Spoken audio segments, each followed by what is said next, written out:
Buen día, mi nombre es Miriam Cruz y en nombre de Global Links me complace darles la bienvenida a este seminario web titulado DevSecOps, Mejores Prácticas y Beneficios. El día de hoy tenemos la participación de Manuel García, que es egresado de la licenciatura en informática y con más de 18 años de experiencia en la industria de TI, ha colaborado en alianzas con organizaciones como en DevOps Institute. Es creador de la herramienta Maturix en IT para la evaluación de madurez de capacidades de TI. Ha sido expositor en eventos de DevOps Days en Estados Unidos y panelista en la Universidad Iberoamericana. Asimismo, actualmente es consultor en gestión de servicio de TI, gobierno corporativo y DevOps. Es responsable de la oficina de Global Links en Estados Unidos. Cuenta con las certificaciones Fundamentos de ITIL, COVID-5, DevOps y DevSecOps, entre otras. Antes de dar inicio, quiero comentarles que estaremos recibiendo todas sus dudas y preguntas exclusivamente en el apartado de preguntas y respuestas, que se ubica en la parte inferior de sus pantallas. Al final de la sesión brindaremos un espacio para poder responderlas. Nuevamente bienvenidos y gracias por acompañarnos. Manuel, buen día. Te cedo la palabra. Gracias, Miriam. Buenos días. Gracias por la presentación y gracias a todos por su asistencia y puntualidad. Sean bienvenidos a este webinar. El día de hoy vamos a hablar sobre un tema que es muy sonado en la actualidad y en la industria de TI, que es DevSecOps. DevSecOps es algo parecido a DevOps. Podemos decir que es como una evolución de DevOps, en donde ya no solamente se involucran las áreas de desarrollo y operaciones, sino también las áreas de seguridad o los aspectos que tienen que ver con seguridad. Y DevSecOps está muy de moda ahorita, muchas empresas lo están adoptando, algunas por moda, otras realmente por necesidad. Pero vamos a entender un poquito más por qué es necesario DevSecOps en la actualidad en las organizaciones de TI. Y vamos a hablar sobre 7 principales mejores prácticas que Global Links ha definido para adoptar correctamente este enfoque o esta forma de trabajo. Y vamos a hablar también rápidamente sobre los beneficios que tiene DevSecOps para el negocio. Desde el punto de vista técnico y para la organización de TI a veces está muy claro cuáles son los beneficios, pero del lado del negocio no siempre. Y es por eso que muchas iniciativas de adopción de prácticas como DevOps o DevSecOps fracasan porque no se comunican claramente los beneficios para el negocio. Entonces, me gustaría empezar la presentación con una serie de estadísticas que son datos recientes y de fuentes confiables que nos hablan sobre el auge, digamos, que está teniendo los ciberataques, el cibercrimen en el mundo. Vemos en la primera estadística, que es de Forbes, reciente del mes pasado, un estudio que hizo Forbes reveló que durante los pasados 12 meses, el 34.5% de los ejecutivos que fueron encuestados en ese estudio revelaron que los datos contables y financieros de sus organizaciones fueron objetivo de ciberataques. Esto nos da una idea de la exposición o el riesgo que tienen las organizaciones hoy en día a los ciberataques, principalmente los datos contables y financieros, que son quizás los más sensibles para una organización. La segunda estadística que vemos de enero de este año nos dice que el costo del cibercrimen alcanzará en 2023, en este año, los 8 trillones de dólares. Puse aquí la cifra en pesos para darnos una idea de la magnitud. Estamos hablando de cientos de millones de pesos, ¿no? 8 trillones de dólares. ¿Qué quiere decir esto? Imaginemos, si contáramos si lo viéramos desde el punto de vista de una economía de países, el cibercrimen sería el tercer país más grande después de Estados Unidos y China. Nada más para que nos demos una idea de la magnitud del negocio que es el cibercrimen hoy en día. Y aquí vemos la estadística, cómo ha crecido de 2015, que estaba en 3 trillones, para 2025 se estima que rebase los 10 trillones de dólares, el negocio del cibercrimen. Entonces, eso por un lado. Por un lado tenemos el cibercrimen que está cada vez siendo más común, más recurrente. Y por otro lado tenemos estadísticas, aquí puse una de las más relevantes que encontré, de diciembre del año pasado, en donde nos dice que a través de un estudio se reveló que el costo del software de mala calidad solo en Estados Unidos, solo en 2022, es de 2.41 trillones de dólares. Obviamente, este costo no se genera solamente a partir del cibercrimen. Hay otras variables u otros factores que hacen que el software de mala calidad genere un costo para la organización. Sin embargo, el cibercrimen es la razón principal por la que el software de mala calidad genera un costo para la organización, porque muchas de las vulnerabilidades de una organización se explotan a través del software de mala calidad. Entonces, tenemos estas dos realidades. Por una parte, el cibercrimen es muy común, es un gran negocio, y por otra parte, existe una barrera de entrada muy baja en las organizaciones, que es el software. ¿Por qué? Porque el software de mala calidad genera vulnerabilidades para que los ciberataques se puedan ejecutar o realizar en las organizaciones. Sabemos el impacto que tiene el cibercrimen en una organización. Nos puede llevar a pérdidas financieras, que es quizás lo más fácil de cuantificar, pero también nos puede llevar a tener un daño reputacional. No sé si recuerdan, en 2012, 2013 hubo un caso muy sonado de que Target, este negocio de retail, perdió la base de datos de muchos de sus clientes y no le afectó realmente en su negocio directamente, pero afectó mucho su reputación y obviamente eso los llevó a tener una pérdida financiera porque perdieron la confianza de muchos clientes. Y ese es por mencionar uno, pero sabemos que hay muchísimos ejemplos. Puede haber temas de responsabilidad legal que a los que se exponga una organización a raíz de un ciberataque. Los quizás menos impactantes es degradación o indisponibilidad del servicio, que al final repercute en una pérdida financiera, pérdida de datos, y esto solamente por mencionar algunos. Sabemos que los impactos que puede sufrir una organización del cibercrimen son muchísimos, ¿no? Entonces, ahí es donde entra la necesidad de establecer prácticas de seguridad o una práctica consistente de seguridad en el desarrollo de software, no solamente durante el desarrollo, sino también durante la operación de ese software en producción. De ahí que DevSecOps pues es una palabra compuesta, un acrónimo, por decirlo así, compuesto de Development, Security y Operations, ¿no? DevSecOps.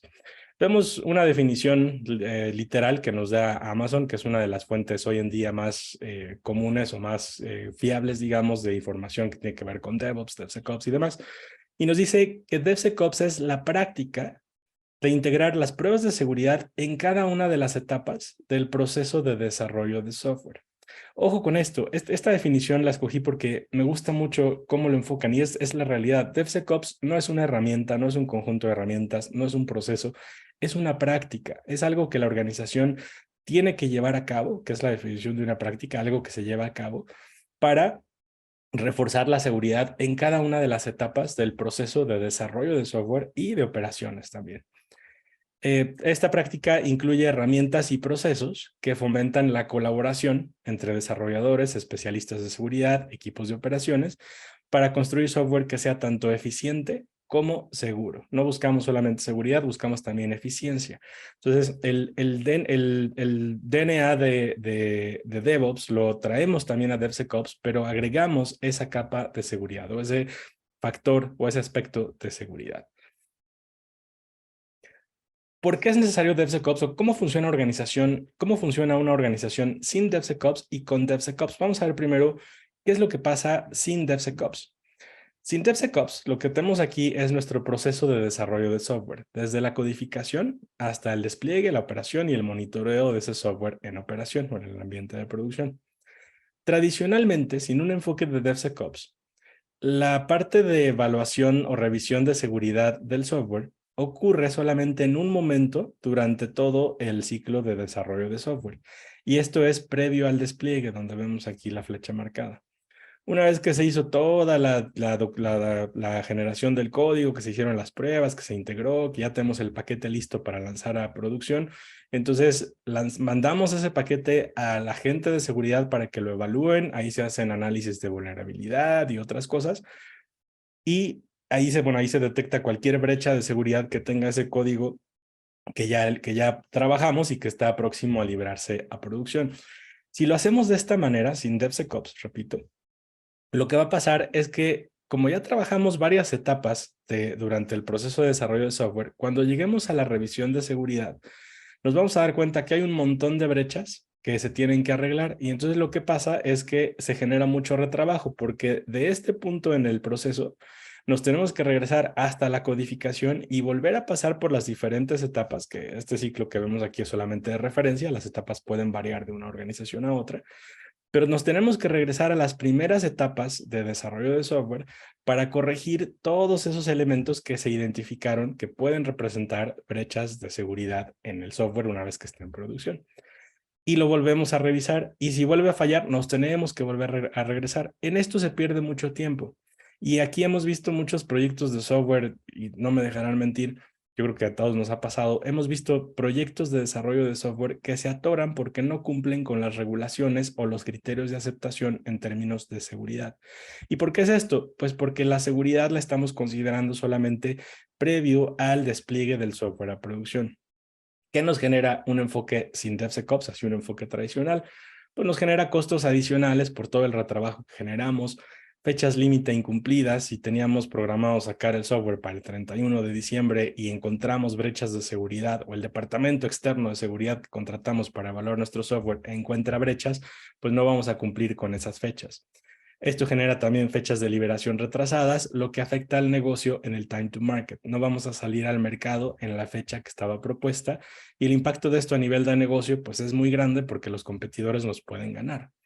Con DevSecOps lo que buscamos hacer es que la seguridad o la revisión de los aspectos de seguridad del software ocurran en cada una de las etapas de todo el proceso de desarrollo de software. ¿Cómo se va a dar esto? Vamos a ver más a detalle cuando hablemos de las mejores prácticas, pero a grandes rasgos de lo que estamos hablando es que la seguridad ya no dependa solamente de una organización, perdón, de un departamento dentro de la organización. Pensemos en el área de seguridad de IT, ¿no? Vamos a ver que la seguridad es responsabilidad de todos los involucrados en todo el proceso de desarrollo de software. Entonces, en cada una de las etapas, e incluso previo a esto, en la definición de requerimientos, ahí vamos a ver algunas prácticas, tiene que haber consideraciones de los aspectos de seguridad. Y de esta forma, lo que vamos a garantizar es que cuando el software pasa de la etapa de código a la etapa de construcción o de pruebas o cualquiera que ésta sea, ya se consideraron y ya se trabajaron aquellos aspectos relevantes a la seguridad del software. De tal forma que cuando llegamos a despliegue, podemos avanzar más rápido porque ya atendimos todas aquellas vulnerabilidades, todas aquellas brechas que identificamos en las etapas previas. Obviamente, para llegar a tal grado de integración y automatización y colaboración entre los equipos, pues hay un camino que recorrer. Esto no se da de la noche a la mañana, requiere trabajo, y las prácticas de las que vamos a hablar, las mejores prácticas, nos van a ayudar a lograr un flujo ideal como el que vemos aquí, ¿no? Pero en resumen, eso es DevSecOps, considerar los aspectos de seguridad en cada una de las etapas del ciclo de desarrollo de software. Vamos a hablar sobre estas mejores prácticas, 7 mejores prácticas para adoptar DevSecOps. Lo primero que recomendamos es que podamos entender y fomentar que la seguridad es responsabilidad de todas las personas en la organización. Tendemos a pensar que como hay un área de seguridad de IT, típicamente en todas las organizaciones de IT, es responsabilidad de ellos solamente atender aquellos aspectos que tienen que ver con seguridad. Tenemos que romper ese paradigma y fomentar entre todos los involucrados en nuestro ciclo de desarrollo de software y de operaciones, no solamente de Dev, sino del lado de Ops también, que la seguridad es responsabilidad de todos. Para lograr esto, recomendamos que se hagan campañas de concientización en todos los niveles, que la gente esté consciente de cuál es su responsabilidad en el cuidado de la información en la organización.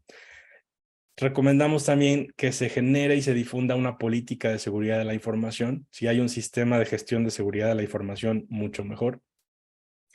Evitemos centralizar la función de seguridad. Ya lo mencionaba, que la seguridad no dependa solamente de un departamento, sino que todos estemos conscientes que todos somos parte, debemos ser parte de esta iniciativa. Y bien importante, mantener a todo el personal capacitado. Sin capacitación, la gente no va a poder tener esa concientización, o muchas veces por ignorancia no van a poder cuidar la información como la deben cuidar.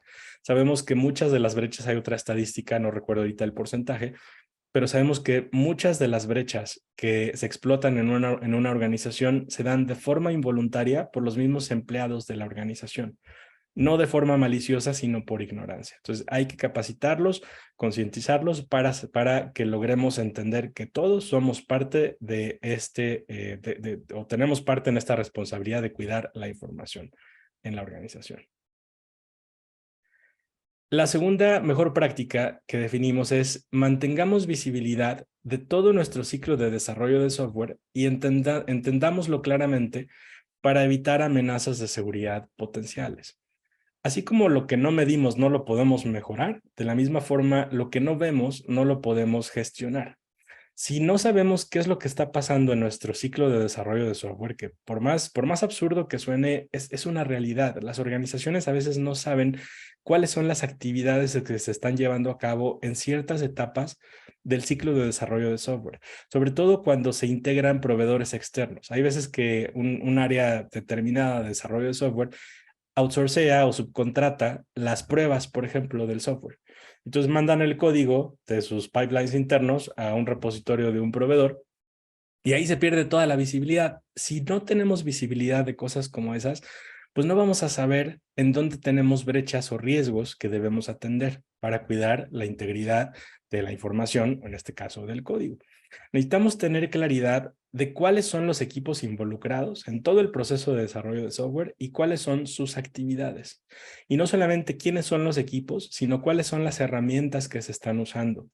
Constantemente hay organismos como Gartner y organizaciones así que publican las vulnerabilidades. Por ejemplo, apenas la semana pasada, hace 2 semanas, ISACA publicó una vulnerabilidad que existe en una versión de Python, si no me equivoco, de un paquete de Python.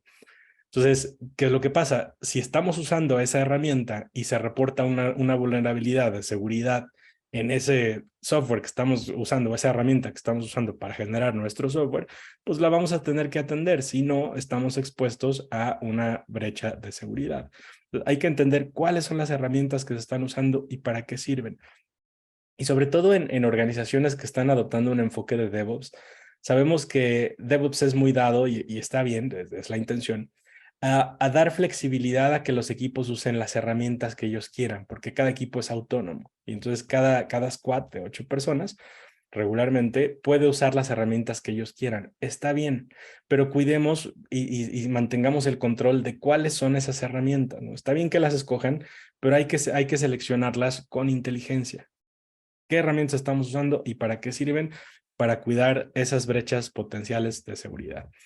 Es importante que hagamos ejercicios periódicos de mapeo de cadenas de valor, el Value Stream Mapping. Esto es bien importante porque estos ejercicios periódicos, que se recomienda que se hagan al menos cada 6 meses para cada producto o servicio crítico de cada organización, en este caso productos de software, los que son más críticos, cada 6 meses, si no es que cada 3, pero al menos cada 6 meses, 2 veces al año, hagamos un ejercicio de Value Stream Mapping para identificar precisamente los 2 puntos anteriores. ¿Cuáles son los equipos involucrados? ¿Cuáles son los recursos que esos equipos están usando para generar ese software?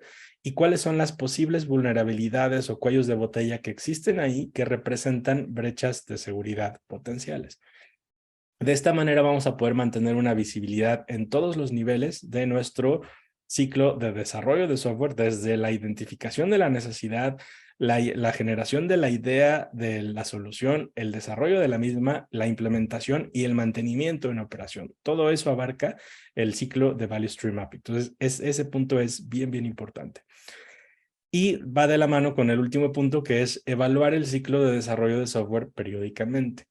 Tendemos a definir una forma de trabajar y después esa forma de trabajar se queda por mucho tiempo, se convierte en un paradigma y pues lo hacemos de esta manera porque así lo definimos en su momento, pero no nos preguntamos si después de 2 años deberíamos cambiar la forma de trabajar. Entonces, hay que evaluar si las actividades que estamos llevando a cabo en la parte de desarrollo de software siguen siendo relevantes para digamos, cubrir todas las necesidades de la organización, principalmente en términos de seguridad. Tercera mejor práctica, apliquemos un enfoque de shift left o mover las pruebas a, bueno, todos los aspectos de seguridad hacia la izquierda en el proceso de desarrollo de software. En otras palabras, hagámoslo lo antes posible, no nos esperemos hasta la parte de pruebas para evaluar los aspectos de seguridad y mantengamos también controles de seguridad en las etapas de operaciones. ¿Cómo podemos hacer esto de forma práctica? Involucremos a los equipos de seguridad desde las primeras etapas de desarrollo de software, desde la definición de requerimientos. Desde que estamos definiendo los requerimientos para el software que vamos a desarrollar, Desde ahí tendríamos que tener visibilidad de los aspectos o los requerimientos de seguridad de ese software que ese software va a tener en producción. Seguridad y cumplimiento, porque una parte es seguridad y otra parte es compliance. ¿Cuáles son las regulaciones o las leyes con las que mi software debe cumplir? Si no tenemos visibilidad de eso en requerimientos, ¿qué va a pasar? Lo vamos a desarrollar con una perspectiva en mente. Cuando lleguemos a las pruebas, no van a pasar las pruebas de seguridad. Entonces, ahí veríamos un escenario más parecido a un enfoque tradicional sin DevSecOps que con DevSecOps. Entonces, con DevSecOps involucremos a los equipos de seguridad desde las primeras etapas del desarrollo de software. Entendamos claramente los requerimientos de seguridad y cumplimiento, no con involucrarlos, ojo con esto, no con involucrarlos, nada más, vamos a resolver el problema. Si los involucramos, pero los mantenemos aparte, o sea, la gente de seguridad, y seguimos pensando que la responsabilidad de mantener o asegurar la seguridad, valga la redundancia, del software en todo el ciclo es de ellos solamente, esto no va a funcionar. Volvemos a la práctica número 1. Entendamos que la responsabilidad de mantener la seguridad del software es de todos. Entonces, entendamos los requerimientos, pero también abracemos, digamos, esos requerimientos como nuestros, ¿no? No nada más como responsabilidad del equipo de seguridad. Tengamos visibilidad, por último, de qué es lo que está ocurriendo en operaciones y hagamos análisis de forma regular. ¿Cómo lo logramos? Pues a través de herramientas de monitoreo, análisis de logs, bitácoras, de incidentes, de los cambios que se están haciendo, por qué estos cambios se están generando, cuál es la necesidad, si es que hay algo que tiene que ver con la parte de seguridad, cuáles son las brechas de seguridad que se introducen por los cambios que se están haciendo en operaciones, cuál ha sido el monitoreo, el comportamiento de mi software en las últimas semanas, los últimos días. Todo ese análisis lo tenemos que hacer para mantener un enfoque de DevSecOps correcto. Mejor práctica número 4, aseguremos que todas las personas en TI tengan competencias básicas en seguridad. Si queremos reforzar las prácticas anteriores, tenemos que garantizar que la gente dentro de todo el ciclo de desarrollo de software, en resumen, todo TI, porque sabemos que DevOps y más aún DevSecOps abarca muchos de los roles en TI, por no decir que todos. Necesitamos que todas estas personas tengan competencias básicas en seguridad. No queremos que se conviertan en expertos en análisis de vulnerabilidades y hackeo ético. No hace falta eso, pero sí competencias básicas. Para esto, lo primero que tenemos que hacer es generar una cultura de pruebas continuas en toda la organización de TI. Hay un curso del DevOps Institute que se llama Continuous Testing Foundation, que por su nombre tendemos a pensar que es un curso para testers, nada más. Pero cuando vemos el contenido del curso, nos damos cuenta que ese curso de ninguna manera le enseña nada a ningún tester y mucho menos prepara a alguien para ser un tester. Es más bien un curso que fomenta un enfoque de, como lo dice este punto, generar una cultura de pruebas continuas en toda la organización de TI. En otras palabras, ¿cómo garantizo que los pasos o las actividades que yo estoy haciendo dentro de mi ámbito de responsabilidad cumplen con lo que la organización va a necesitar más adelante en ese flujo de valor o en esa cadena de valor? Si generamos esta cultura en toda la organización, vamos a garantizar que todas las personas, vamos a procurar, porque nunca garantizamos nada, pero vamos a procurar, en la medida de lo posible, que la gente tenga esta mentalidad de voy a asegurar que lo que estoy haciendo cumple con los aspectos de seguridad que se tienen que cumplir en todo este proceso. Y así logramos que la gente ponga su granito de arena en la responsabilidad o en asumir la responsabilidad de proteger la integridad de la seguridad, perdón, la integridad de la información. En otras palabras, cuidar la seguridad dentro de todo el proceso de desarrollo. Es importante implementar también una práctica general de gestión de riesgos. Los marcos de gobierno, los marcos de gestión de riesgos en términos generales funcionan muy bien. Es importante que eso exista en la organización, pero de la misma manera, que no sea responsabilidad solamente del área de compliance, ¿no? O del área de riesgos, sino que todos estemos conscientes de cuál es nuestra responsabilidad gestionando los riesgos a los que está expuesta la organización. Hay que capacitar a todo el personal en temas fundamentales de seguridad de TI también. Cursos como ISO 27001, por ejemplo, fundamentos de seguridad de la información, fundamentos de cybersecurity incluso, son buenos para toda la organización. Ojo, y no es lo mismo la capacitación que la concientización. La concientización cubre cierto nivel de profundidad, digamos, y esa es buena para toda la organización, no solamente para TI. También los usuarios de negocio tienen que ser concientizados en temas de seguridad de la información. Aquí estamos hablando de capacitación, seguridad de TI a todo el personal de TI, ¿ok? Hay que capacitarlos. Y más aún de esto, más allá de esto, identifiquemos cuáles son las habilidades especializadas que se requieren dentro de mi estructura de TI y tomemos acciones, ¿no? Si hay una persona, un grupo de personas que tienen que ser más expertos, digamos, en ciertos temas de seguridad, que, oye, tengo el equipo de seguridad de TI que no ha sido muy efectivo encontrando vulnerabilidades del software, bueno, pues capacitémoslos en temas de Easy Counsel, a lo mejor Ethical Hacking o Incident Handler, Network Penetration Testers, etcétera. Cualquier oferta de ciberseguridad especializada que sea necesaria para ciertos roles y darles las habilidades y las capacidades que requieren. De esta forma, aseguramos un enfoque integral hacia la seguridad de TI en todo el proceso de desarrollo. Práctica número 5. Mantengamos una constante concientización y capacitación.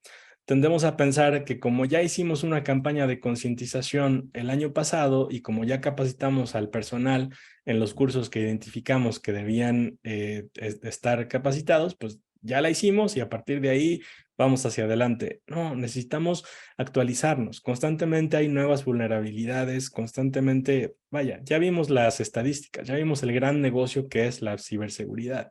Si no nos actualizamos, ¿qué va a pasar? Nos van a dar la vuelta y nos van a atacar.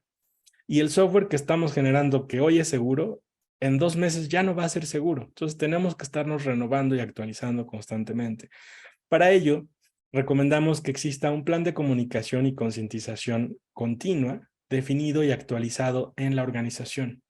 Campañas recurrentes de concientización, renovar bueno, cuando se contraten a nuevas personas en la organización, darles la misma inducción de concientización, volver a certificar quizás a las personas que ya hace mucho tomaron los cursos.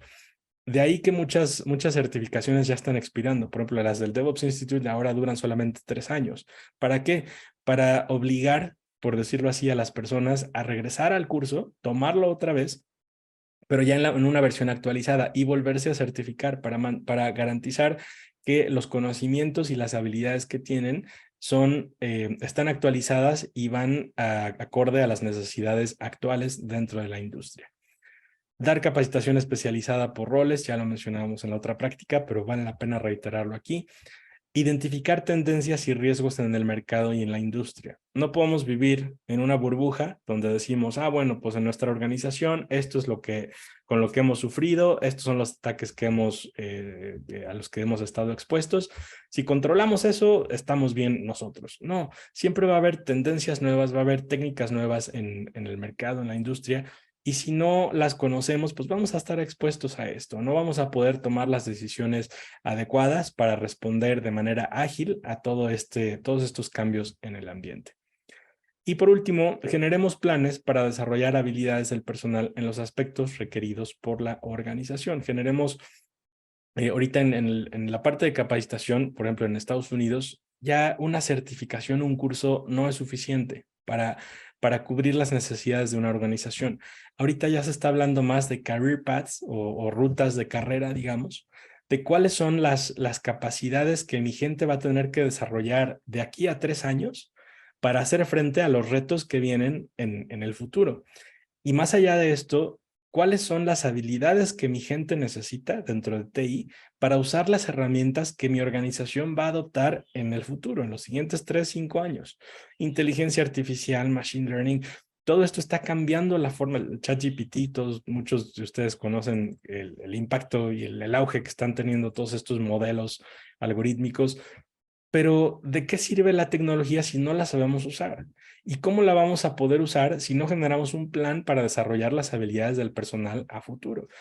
Trayéndolo al contexto de DevSecOps, eso es bien importante, porque si vienen nuevas metodologías o nuevas formas de contrarrestar los ciberataques a los que estamos expuestos, pues la gente va a tener que desarrollar esas habilidades para usar todas esas herramientas, esos enfoques de trabajo Y tenemos que generar un plan para eso, no podemos ser reactivos. De otra forma nos va a ganar el mercado, nos van a ganar los competidores y nos va a ganar el cibercrimen, que eso sí se actualizan, esos cuates todo el tiempo están buscando nuevas formas de explotar vulnerabilidades en las organizaciones. De ahí el crecimiento que ha tenido, ¿no? Entonces, mantengamos esos planes para asegurar que tenemos las habilidades de la organización, manteniendo una constante concientización y capacitación. Mejor práctica número 6, aprovechemos las capacidades de automatización de seguridad existentes. No estamos hablando de que tenemos que empezar desde cero, que tenemos que empezar desde lo más básico. A lo mejor en su organización ya se hicieron algunos esfuerzos de concientización, ya se adoptaron algunas herramientas. No se trata de tirar todo eso a la basura y rehacer todo, no. Evaluemos cuáles son las capacidades actuales que tiene la organización y partamos de ahí, porque seguramente mucho de eso, si no es que todo, nos va a servir. Automaticemos tantas pruebas de seguridad como sea posible y haga sentido. Eso es bien importante. No podemos aspirar a automatizar absolutamente todas las pruebas que tienen que ver con seguridad en nuestro ciclo de desarrollo. Tenemos que automatizar las que sea posible, tantas como sea posible, pero que haga sentido. Si buscamos automatizar todo, hay un punto de equilibrio. Si buscamos automatizar todo, nos va a salir, como decimos coloquialmente, nos va a salir más caro el caldo que las albóndigas, porque le estamos invirtiendo mucho tiempo y mucho esfuerzo, y por ende mucho dinero, automatizar pruebas de seguridad que quizás no representan un riesgo tan alto. Entonces, automaticemos aquello que hace sentido, aquello que realmente representa una prioridad para la organización. Identifiquemos cuáles son las capacidades que tenemos actualmente, cuáles son las herramientas que tenemos. ¿Qué es lo que sabe el personal con el que ya trabajamos? ¿Cuáles son las ideas que tiene la gente que está trabajando en mi organización? Explotemos la creatividad y el potencial de quienes ya trabajan con nosotros. No busquemos ser autoritarios y decir, bueno, como yo ya tomé el curso de DevSecOps, yo voy a definir qué es lo que se tiene que hacer. No, colaboremos, integremos al equipo porque alguien va a tener buenas ideas. Usemos esas buenas ideas y esas buenas iniciativas que seguramente ya existen en la organización para partir de ahí avanzar. No busquemos inventar el hilo negro, usemos lo que ya tenemos. Y bien importante, para lograr todo esto, prioricemos las brechas más significativas. Regreso a este punto, ¿no? Automatizar tantas pruebas de seguridad como haga sentido. ¿Cuáles son las que va a hacer sentido?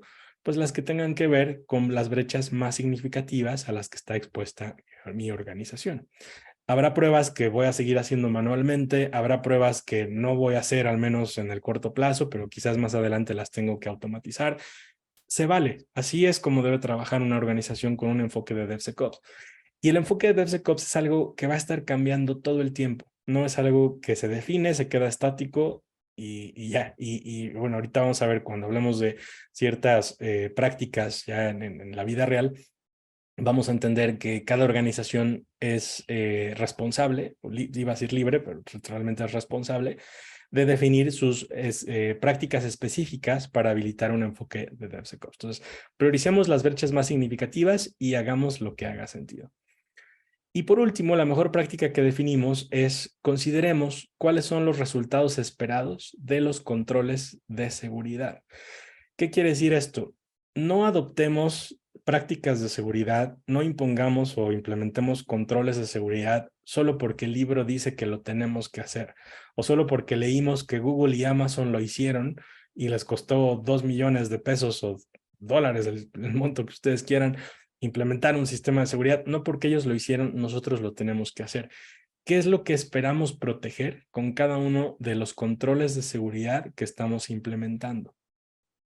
Para ello, hay que identificar y comunicar claramente cuáles son los requerimientos que tiene mi organización de seguridad y cumplimiento.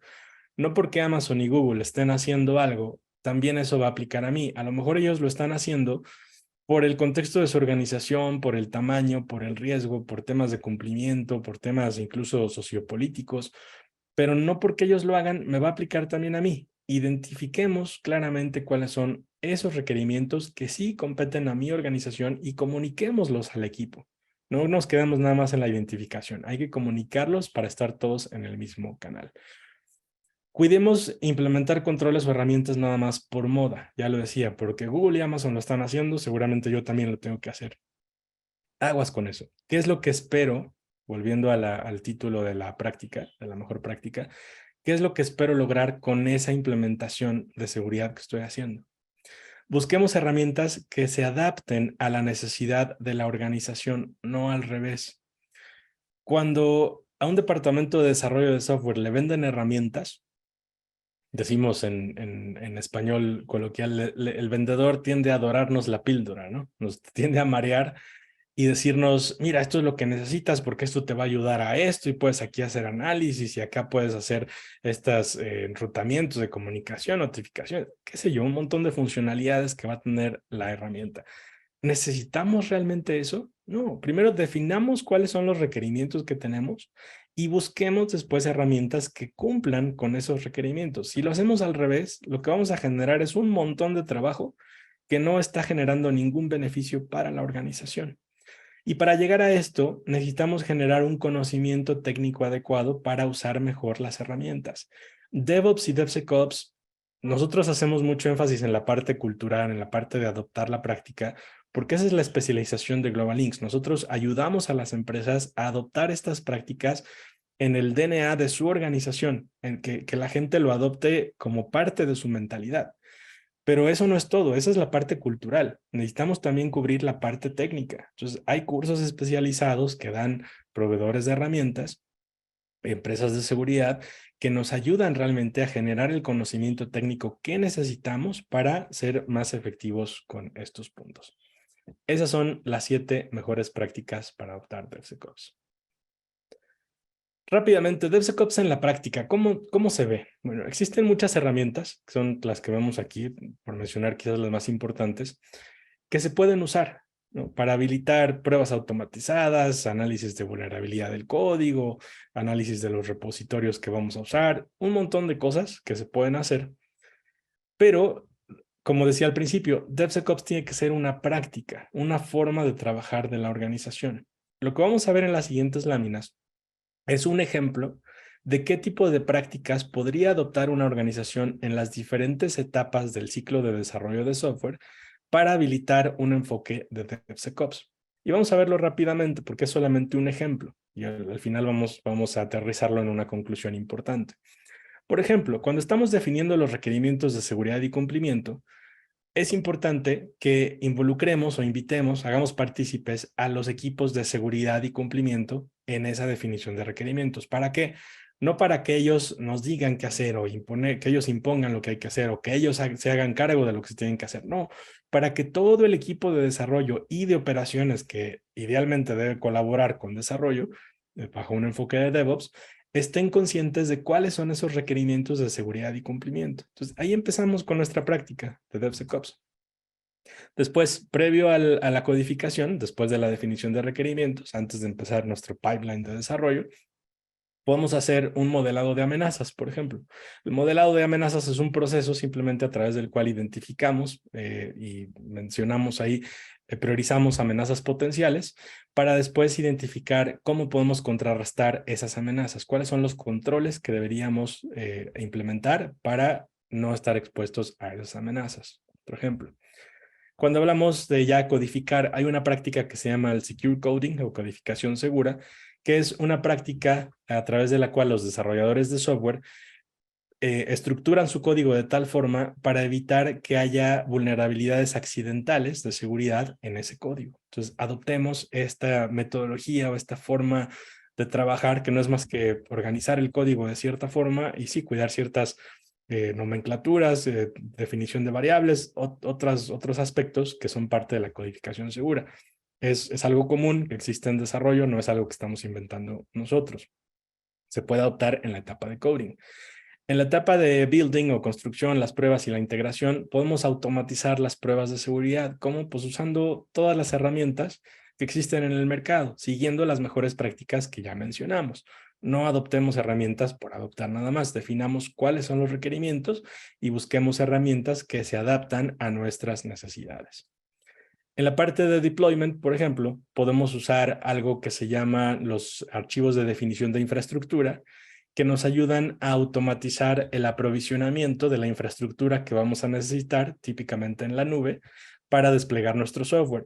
Al usar estos archivos de definición de infraestructura, lo que evitamos es que cada vez que se necesite preparar un ambiente de operaciones o de producción para desplegar software, tengamos que estar haciendo todo el setup manual. Si ya tenemos los archivos de definición de infraestructura definidos o predefinidos, esos archivos los podemos evaluar por su seguridad o podemos evaluar la seguridad de esos archivos y garantizar que el aprovisionamiento que generamos con esos archivos predefinidos cumple con todas las necesidades, todos los requerimientos de seguridad desde el punto de vista de infraestructura. De tal forma que cada vez que vamos a hacer un despliegue, corremos esos archivos y nos da una configuración ya preestablecida, predefinida y que aparte nos ahorra tiempo y nos ahorra costo y que ya fue analizado previamente por la seguridad. Entonces garantizamos que el despliegue se va a dar en un ambiente completamente seguro. Obviamente esos archivos pues tenemos que actualizarlos constantemente conforme cambian los requerimientos de seguridad en nuestro contexto. En operación, por ejemplo, podemos habilitar prácticas como el gobierno de TI, usando COVID o algo similar, por ejemplo, gestión de riesgos y cumplimiento, el llamado GRC, muy común, Government Risk and Compliance, que es una práctica muchas veces de auditoría, ya implementada de manera formal, que nos ayuda a garantizar que se están cumpliendo las reglas y los controles de seguridad que se identificaron o que se implementaron en todo nuestro entorno de TI. Entonces, mantenemos como una supervisión continua, digamos, es como tener un policía que asegura que se están cumpliendo con las reglas establecidas en el ambiente de operaciones, ¿no? Entonces, esa es una práctica, es todo un modelo operativo que nos sirve para garantizar que en operación mantenemos un nivel continuo de seguridad, continuo y aceptable de seguridad. Y en la parte de monitoreo, pues podemos habilitar un enfoque de monitoreo continuo, continuous monitoring, con herramientas de DevOps. A esto se le conoce como observabilidad. Seguramente han leído por ahí o escuchado esta palabra, está muy de moda, que es mantengo una observación continua de lo que está ocurriendo en mi ambiente de operaciones. Estoy monitoreando el tráfico de la red, estoy monitoreando el desempeño del software en producción, el estado de la infraestructura. Tengo visibilidad completa. Esa sería la definición más o menos de observabilidad. Visibilidad completa y en todo momento de todo mi ambiente donde está corriendo el software y del software per se. Entonces, esto me va a ayudar a poder tomar acciones generalmente mediante mecanismos de respuesta automatizados que respondan a ciertas vulnerabilidades o amenazas que se identifiquen a través de todas estas herramientas. Es otra práctica que implica ciertas herramientas, cierta metodología, cierta implementación, cierto conocimiento, capacitación y demás, que podemos tener solamente en la etapa de monitoreo. Entonces, en este ejemplo, lo que hemos visto es ciertas prácticas que se pueden adoptar en cada una de las etapas del proceso de desarrollo de software, y esas prácticas en conjunto nos habilitan o nos ayudan a habilitar un enfoque de DevSecOps en la organización. Sin embargo, lo que acabamos de ver es solamente un ejemplo. Cada organización debe definir su propio modelo de DevSecOps. ¿Por qué? Porque cada organización es diferente. Nos hemos topado con clientes donde implementamos DevOps o les ayudamos a implementar DevOps y nos dicen, es que yo quiero hacer lo que está haciendo Amazon. ¿Para qué? Si no eres Amazon. No, es que yo, ¿qué está haciendo Google? Es mi referencia. Está bien, documentate y vamos a ver qué es lo que está haciendo Google. Pero ¿para qué quieres hacer todo lo que está haciendo Google si eres 50 veces más chico que Google, ¿no? Entonces, cada organización debe definir su propio modelo. ¿Qué beneficios le da DevSecOps al negocio? Vamos a generar software que sea más rentable. ¿Por qué? Porque voy a desarrollar mejor software de mayor calidad en menos tiempo. Por ende, voy a ganar más dinero. Porque al final, la función o el objetivo de generar software, pues es generar ingreso para el negocio, si no, ¿para qué es? Mayor cumplimiento con estándares y regulaciones de seguridad. Esto me va a ayudar a reducir los costos por incumplimiento, sobre todo en el aspecto en la industria de fintech, de toda la parte de banca y finanzas. El software tiene que cumplir con muchas reglas, regulaciones del gobierno, de la industria, etcétera. Y si no cumplo con eso, me van a multar. Entonces, si no considero correctamente esos requerimientos desde las etapas iniciales de desarrollo, seguramente voy a incurrir en costos por no cumplir con esos requerimientos. Entonces, al adoptar DevSecOps, voy a reducir esos costos por incumplimiento al tener software más compliant o que cumpla mejor con esos requerimientos. voy a aumentar mi capacidad de respuesta a incidentes de seguridad y una recuperación más rápida. El costo que pierdo por suspender mi operación en un servicio determinado por un ataque de seguridad me puede costar mucho dinero, me puede costar la empresa. Un incidente de seguridad me puede costar el negocio mismo. Al adoptar un enfoque de DevSecOps, voy a poder responder más rápidamente a esos incidentes, en un mundo ideal de forma automática incluso, y me voy a poder recuperar más rápidamente. Por tanto, pierdo menos dinero. Voy a poder aumentar la colaboración de mis equipos. ¿Por qué? Porque ya los concienticé, ya hice que, o ya logré que todo el equipo de todo TI, de Dev, del lado de Dev, del lado de Ops y de seguridad, compartan la responsabilidad por la seguridad de TI en todo el flujo, en todo el ciclo de desarrollo. Y esto me va a ayudar a resolver los problemas de forma más proactiva y me va a dar mayor agilidad. En otras palabras, una mayor capacidad de respuesta rápidamente, ¿no? Relacionado con el punto anterior. Me va a ayudar a tener una mayor productividad de los equipos de TI, menor desgaste y fatiga. ¿Por qué? Porque no va a haber retrabajo, va a haber una mayor colaboración, un mejor ambiente de trabajo, la gente va a sentirse con la libertad de expresar sus ideas, hay una cultura de experimentación, todos los aspectos culturales que nos garantiza DevOps o nos promete, por decirlo así, DevOps. Y por último, vamos a tener una mejor práctica general de ciberseguridad en toda la organización de TI. El adoptar DevSecOps me va a ayudar a robustecer mi práctica de ciberseguridad en toda la organización de TI porque van de la mano, no son cosas ajenas. No, DevSecOps no es algo diferente a lo que estamos haciendo en cybersecurity, va de la mano. Cybersecurity es más amplio, sí, porque abarca otros aspectos de seguridad más allá de solamente la seguridad en el software, pero va muy de la mano. Entonces, al adoptar DevSecOps, voy a lograr avanzar algunos pasos en mi práctica general de ciberseguridad. Beneficios clave de DevSecOps para el negocio. Ténganlo bien presente.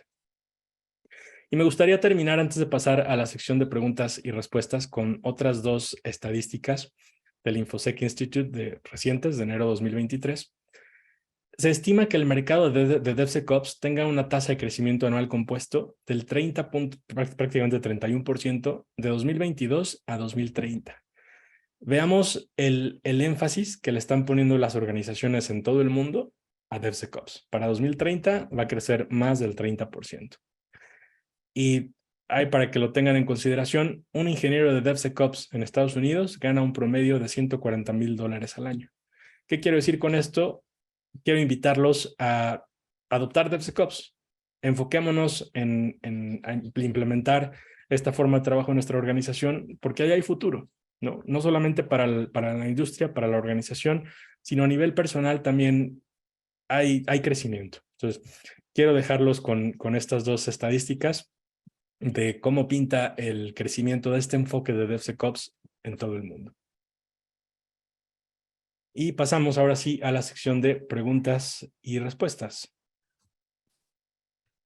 Muchas gracias, Manuel, por tu participación y por llenarnos de tanto conocimiento.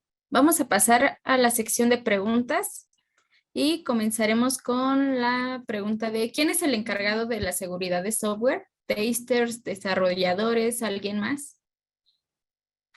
Como lo mencioné en la presentación, todos los equipos de desarrollo y operaciones deben ser responsables de la seguridad. Obviamente va a haber un área generalmente que regule o que tenga la última palabra en la gestión de la seguridad dentro de todo el proceso de desarrollo, que típicamente es el área de seguridad de TI, ¿no? El área de tal cual, de seguridad o cybersecurity. Ellos son quienes van a tener el accountability, digamos, ¿no? Pero la responsabilidad, tomando los criterios de la matriz RACI, o sea, el A pues va a ser un área determinada, es quien rinde cuentas. Pero la R, quien es responsable, pues tienen que ser todas las personas involucradas en la iniciativa de DevSecOps, no solamente en el ciclo de desarrollo de software, no solamente los encargados de seguridad. Ok. ¿Qué herramientas existen y cuáles recomendarías y con base a qué se decide cuál herramienta es mejor para un proyecto u otro? Eso creo que lo mencionamos. Me voy a regresar a algunas láminas para mostrarles esta. Estas son las herramientas más conocidas en la industria. no puedo yo recomendar alguna sin entender el contexto, para qué se va a usar o quién la va a usar o cuáles son las necesidades de la organización. Hay muchas opciones en el mercado. Las más conocidas quizás son SonarQube, Checkmarx, eh, Prisma Cloud y Snyk. Son quizás las que más vemos en el mercado. No quiere decir que sean las mejores. Quizás son las que más mercado tienen en la parte de seguridad. Hay muchas más, estas son solamente las principales. Pero ya lo decía, no podemos recomendar o no podemos decir, esta herramienta es buena porque muchos la usan. No, entendamos primero cuáles son mis necesidades, mis requerimientos y a partir de ahí seleccionemos una herramienta. Ok. ¿Qué es un mapeo de cadena de valor y cómo se puede implementar? Muy buena pregunta. Hay un curso completo de Value Stream Mapping Foundation, se llama, para adoptar esta forma de trabajo. Es una técnica que viene de Lean, de manufactura, a través del cual hacemos un mapa de cuáles son las etapas, los pasos, las actividades y los recursos que tenemos que llevar a cabo y que involucramos en la generación de un producto o de un servicio, la entrega de un servicio, desde que se genera la idea hasta que pasando por todo el desarrollo del producto, del servicio, hasta la entrega al cliente. Tiene un enfoque de entrega de valor al cliente, pero hacemos ese mapa de cuáles son todas esas actividades, recursos que se involucran o que participan en la generación de ese producto o servicio al cliente. Y tiene un enfoque de optimizar procesos, tiene un enfoque de reducir o eliminar cuellos de botella, identificando cuáles son los recursos críticos, sobrecargas de trabajo, dónde tengo vulnerabilidades. Entonces, es todo un análisis que se hace, repito, viene de la escuela, digamos, de manufactura, pero adaptado a TI cobra mucho sentido, porque al final TI hoy en día es el área de manufactura, o representa lo que representaban las áreas de manufactura para la industria en los años 50, ¿no? Entonces, lo que buscamos es identificar áreas de oportunidad para mejorar el proceso, la herramienta, el recurso, la actividad, cualquier cosa que se necesite en TI. A grandes rasgos, eso es el mapeo de cadenas de valor. Ok, ¿y qué certificaciones existen para DevSecOps? Para DevSecOps, la más común está en el DevOps Institute y es tal cual una de certificación en DevSecOps Fundamentos. Y hay otras técnicas en el mercado. Hay otros institutos, organismos que ofrecen certificaciones de DevSecOps, incluso IBM creo que tiene alguna. Easy Council creo que acaba de sacar una de DevSecOps Engineer. Hay muchas ofertas en el mercado. La que más tiempo tiene y la que más yo les recomiendo para empezar, como un primer paso, es la de DevSecOps Foundation del DevOps Institute, porque lo que vimos en esta plática lo vemos a mayor profundidad y entendemos mejor todo el contexto de DevSecOps y cómo podemos adoptar una práctica de DevSecOps, no desde el punto de vista técnico, sino desde el punto de vista de adopción como una práctica integral en toda la organización. Ok. DevSecOps promueve la automatización. ¿Qué pruebas de seguridad se implementan en cada una de estas fases? ¿Y existen soluciones como integración y distribución continua, tal como Continuous Security Testing? La primera parte de la pregunta va a depender mucho de la organización, ¿no? ¿Qué tipos de pruebas existen? Un montón, las que ustedes quieran. Y no hay un curso que diga, mira, todas estas son las posibles prácticas que puedes hacer. O sea, no hay, digamos, como una Biblia, un manual de DevSecOps y las pruebas de seguridad que se pueden hacer. No, cada organización lo puede definir y, bueno, en la industria hay muchos ejemplos, ¿no? De qué tipo de pruebas se pueden hacer. ¿Cuáles son las que vamos a adoptar? Debe ir en función de los requerimientos de la organización. En la segunda parte de la pregunta, las prácticas de seguridad realmente deben ser parte del Continuous Integration, Continuous Deployment, o deben estar incrustadas, digamos, dentro de estas prácticas generales de desarrollo de software en alineación con el enfoque de DevOps. Ok. Si tenemos la infraestructura en la nube, por ejemplo, Azure, ¿estamos cubiertos en aspectos de seguridad? ¿Y qué tanto porcentaje estaría cubierto? ¿Qué tanto porcentaje estaría cubierto? No lo sabemos. Depende nuevamente de a qué riesgos esté expuesto la organización. Y la primera parte de la pregunta, ¿al tener Azure garantizamos seguridad? No. Azure garantiza seguridad desde su lado, ¿no? Desde su lado, y aún así tienen vulnerabilidades. Azure, AWS, Google Cloud, los que quieran, tienen vulnerabilidades. Claro que es una seguridad mucho más robusta de la que podríamos tener nosotros si lo hiciéramos con una infraestructura on-site, sin duda, pero si revisan, y nosotros lo vimos hace poco, usamos nosotros Global Links, somos cliente de AWS, y revisábamos las letras pequeñas de seguridad. Y si ustedes revisan las cláusulas de ciberseguridad de estos proveedores de nube, ahí dicen claramente que ellos se responsabilizan solamente por la seguridad de sus sistemas, de su infraestructura, pero que esto no garantiza la seguridad de las aplicaciones que nosotros desarrollemos ahí, porque obviamente va a haber un backend, un frontend, ellos solamente proveen la infraestructura que nosotros usamos. El código que nosotros desarrollamos y que subimos a la nube, ese código es nuestra responsabilidad. El proveedor de nube no nos garantiza ninguna seguridad en ese código que nosotros generemos. Ok. ¿Cuáles son los cursos, cuáles son las prácticas de DevOps que adopte una organización? ¿Varían por cada país? ¿Las prácticas de DevOps que adopte una organización varían por cada país? Es buena pregunta. Hay prácticas generales de DevOps, sí, digamos que aplican a cualquier organización independientemente en qué país esté. Por ejemplo, Continuous Integration, Continuous Deployment, Continuous Testing. Son enfoques de trabajo que aplican, no importa en qué país, pero las regulaciones de cada país a las que esté expuesta cada organización van a definir la forma como se adopten esas prácticas y pueden introducir requerimientos adicionales de cumplimiento. Por poner un ejemplo, en Costa Rica y creo que algunos otros países de Centro y Sudamérica, las organizaciones de gobierno tienen que cumplir con el marco de COVID, la versión 5, en toda su infraestructura, todo su contexto, todo su entorno de TI. Entonces, eso lo que hace es que cuando se adopta DevOps, se tienen que considerar esos requerimientos al ciclo de desarrollo de software para cumplir con esas regulaciones. Y eso es específico para ese país nada más. Habrá otros países que tengan otras regulaciones. La Unión Europea tiene sus propios marcos que los rigen. Estados Unidos tiene gobierno, por ejemplo, tienes que cumplir con NIST y otros marcos también, pero sí puede variar de país a país.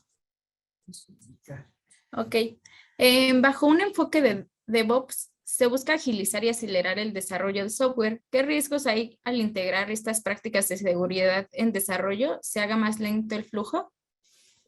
Es una percepción que generalmente existe de que al adoptar DevSecOps vamos a hacer más lento el proceso de desarrollo de software, pero realmente no. Inicialmente podríamos pensar que sí estamos haciendo más burocrático, más lento el proceso de desarrollo porque estamos introduciendo nuevas actividades. Pero si hacemos un análisis real de cuánto nos estamos tardando por retrabajos, por no haber considerado requerimientos de seguridad desde el principio, nos vamos a dar cuenta que nos estamos tardando más sin hacer DevSecOps que haciendo DevSecOps. Entonces, sí vamos a introducir pasos adicionales, sí va a tener que haber más interacción entre los equipos, sin duda, pero el resultado final es lo que nos va a mostrar realmente los resultados en términos de eficiencia y sobre todo seguridad del software. Ok.